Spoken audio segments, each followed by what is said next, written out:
Welcome back to the Weekend Warrior Show Recap Pod. I'm Ty from the Unemployed Architects.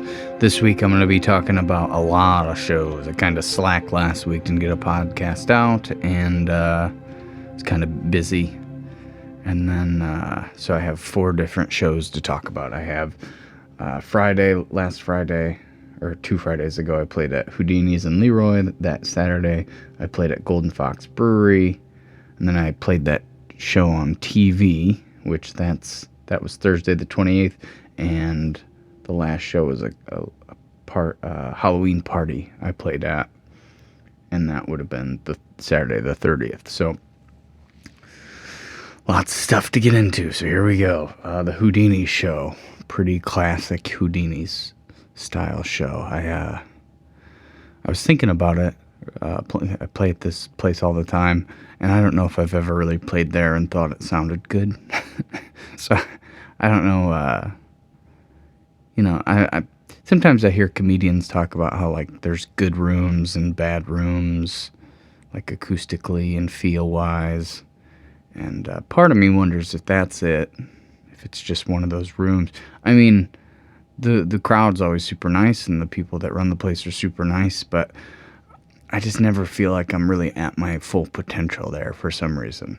And I had the in-ears, and I had, my foot percussion. Maybe it's just I just bring too much stuff for the room, or I turn it up too loud for the room. I really don't know. But I got some other shows there, so I mean, I'm hoping I can maybe crack it at some point. But I don't know. It just seems always tough to get it. Okay, good enough. It's tough to get it good enough, and I've never gotten it great. So that was the Friday show. 3-hour set, kind of running most of the songs for the TV set the following week. And I did the same at the Gold Fox Brewery the next night. It was kind of a weird thing that happened. It was outside, and it was like 50 degrees, so it was very, very cold.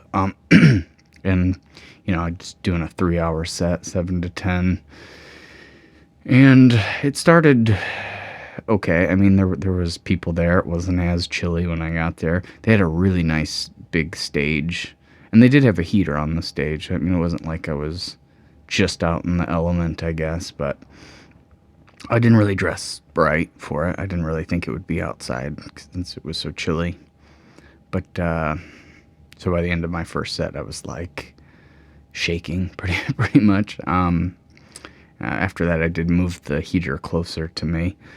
By all accounts, it sounded good. It was kind of busy at the beginning, but towards the last hour, it was a little bit rough. There was one table that was still there, and they were from out of town. They were super, super nice and super complimentary. So, I mean, it was good to at least have that. And I was still running those same songs to get ready for the TV thing. So, and, getting used to the in-ears and all that, I feel like it was decent. It was easier to sound good too, because it's outside. Any outside shows, just, you're not fighting anything, so it always just sounds a little bit better.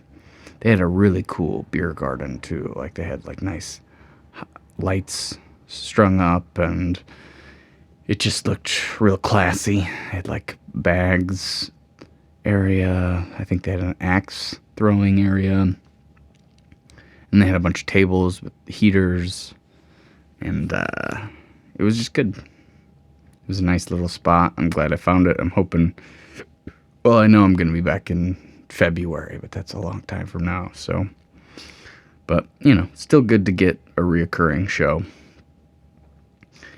So then, this week was the week between last weekend and this weekend was pretty stressful, ultimately. I tried to practice every night, run the full set, and Thursday, when the show actually came around, I was pretty thankful I did that.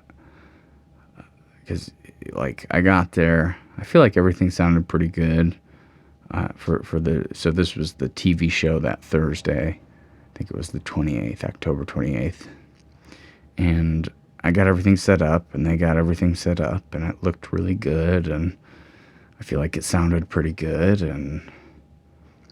But when the lights and the camera actually hit you, just like a different, I don't know, it's just like I kind of got a deer in the headlights feel about me.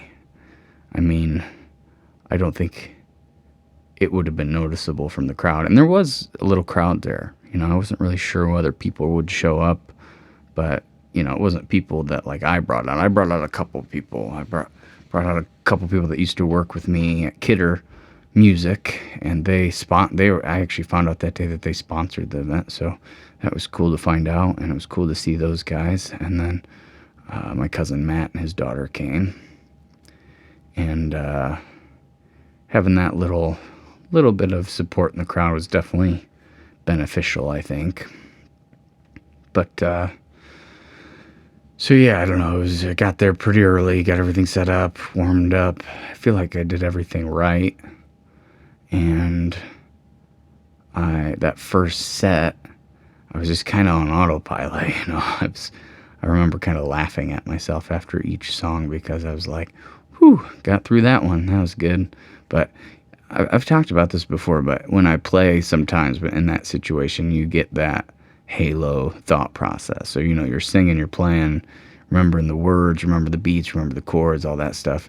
But then I have like another thought process some of the time. And I remember in the first like 4 or 5 songs, I was like trying to think of what the next words were going to be. And like I couldn't think of them in like the moment before, but every time the words would just come out of my mouth. So I think that was that had to do with me being prepared. And I really felt like that first set went really nice. It was 45 minutes, all originals, and I felt really good about most of the songs. I mean, there were a couple I might have maybe taken off if I get some sort of choice, but I don't think I do. Anyway, I'll get into that in a little bit. But so then I got a 15-minute break, and I just felt like I came back super sloppy for some reason. Like the first 3 songs, just like I wasn't all the way there. And, just a little rough. And after that, I played a couple that I thought were pretty solid. And I ended strong with Misery, and then I ended up and played Heightened Senses, which I don't think was very good. But, they edited each 45-minute set down to about 22 to 25 minutes. And so, I'm hoping that they pick the right songs or pick my better songs. Obviously, I'm a little, I'm not objective.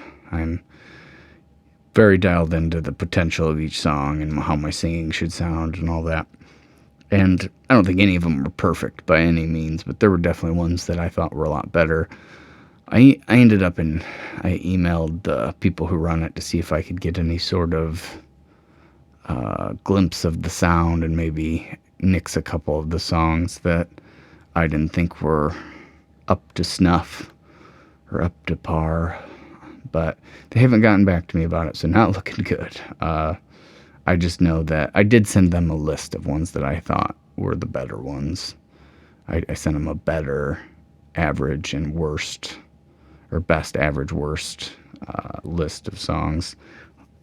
At the very least, I hope they can kind of use that as a guideline. But I've watched some of them, that they posted after the fact, and a lot of them sound really good. There are a couple that it's like, why did they pick that song to start it off? They probably could have skipped a couple and gotten to maybe a better one. But I don't know. I mean, it really depends on their overall objective. I mean, my overall objective would be to have every song be the best it could be, and if it's not, take it off. And, maybe with those other artists, they didn't have a lot of other good stuff to pick from. So it really was the best of. But I have a feeling that it wasn't. I don't know. I'm hypercritical, so it's really hard. I mean, I got through all the songs. I just don't think my singing was great on a couple of them. That's really what it comes down to, I think, ultimately. Because if my singing's good, everything else I feel like is okay. As long as I remember the words and my singing's okay. If my guitar playing's like a little sloppy, I'm usually not too worried about it. But I guess I think that I'm most critical of the thing I'm most self-conscious about. So I've never really felt like I'm a great singer. So I always feel like I'm a little more critical of that. But, if worse comes to worse, and I think one of the episodes, like even if they just did it track for track for the whole thing, I think the first episode would probably be pretty good. And then the second episode would be a little bit sloppier and not my favorite. But I'm hoping that they filter some of that slop out in the second one if possible. And, because ultimately I'm playing 25 original songs. And these aren't it's not like I'm touring on these songs, even though I did play them a lot. I'm just hoping, they're probably whittling each episode down to about 6 or 7 songs. So if I could kind of, and maybe I'm just being way over the top critical. Maybe if I listened to them, I wouldn't be nearly as worried about it. Of course I'm going to be worried about it though. It's like my life and livelihood. But again, if they aren't, both good episodes, they'll air on the TV, and then, I don't have to share them or anything. They'll be on their website. So, be kind of in a black hole because I don't know why they don't put them on YouTube, but that's fine. I mean,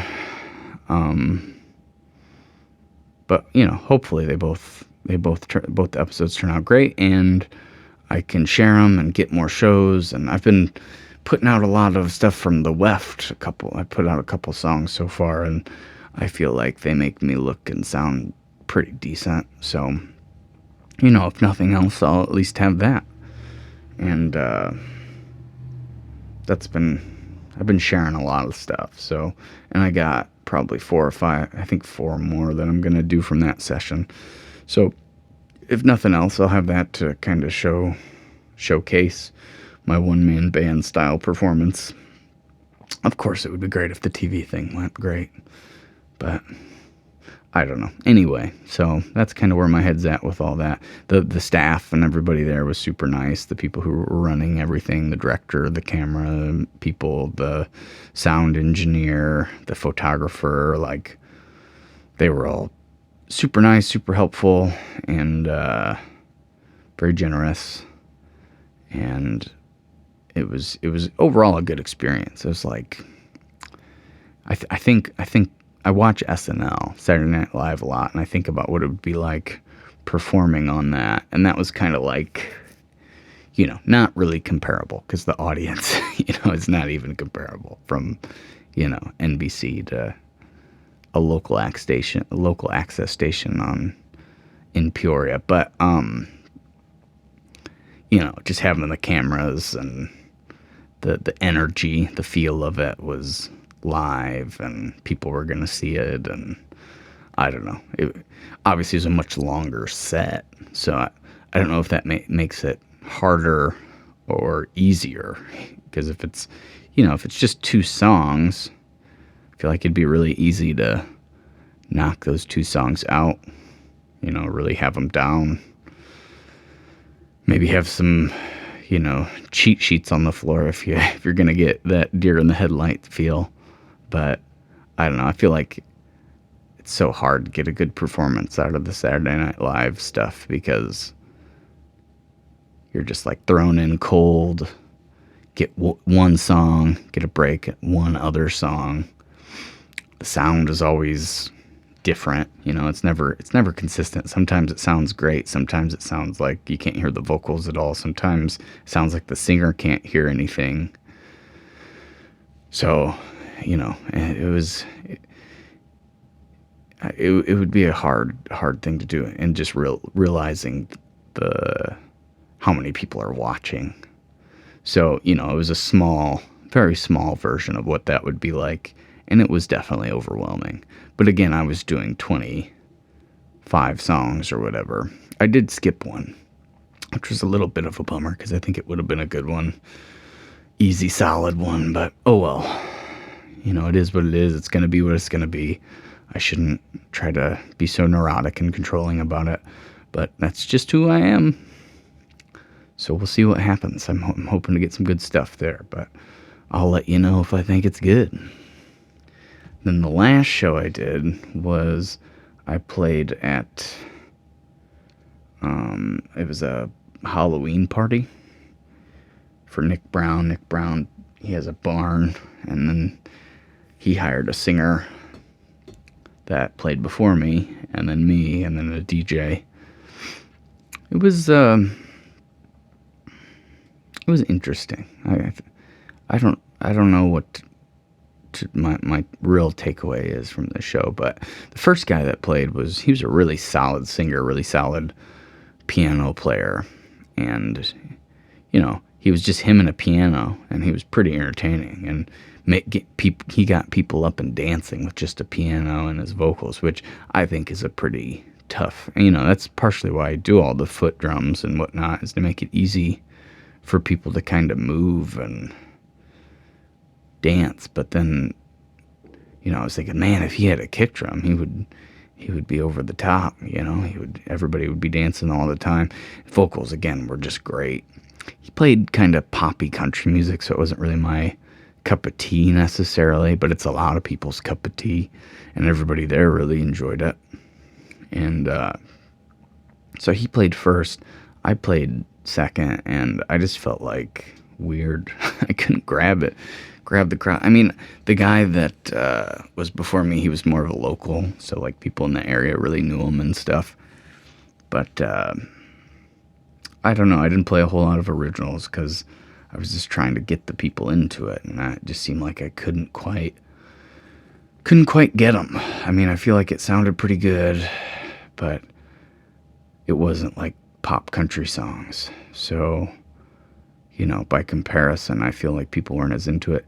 And I don't know, the guy that booked it, he asked for like Kings of Leon and Radiohead and, a couple other things, a couple other bands that I actually didn't even get to. But so I was planning my set kind of around doing some weirder songs, some more like rock kind of pop in the early thousands to, the 2010s.